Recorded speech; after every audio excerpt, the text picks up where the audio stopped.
Election commission ने तमाम बल्दियाती महकमों के तरक्याती फंड्स मुंजमद कर दिए।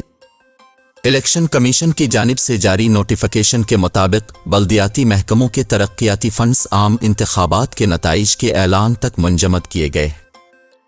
नोटिफिकेशन में कहा गया है कि मकामी हुकूमतें सिर्फ सैनिटेशन और सफाई के रोज़मर्रा उमूर सरंजाम देंगी, ताहम किसी बल्दियाती तरक्याती स्कीम का ना ऐलान किया जाएगा और न ही इस पर काम किया जाएगा।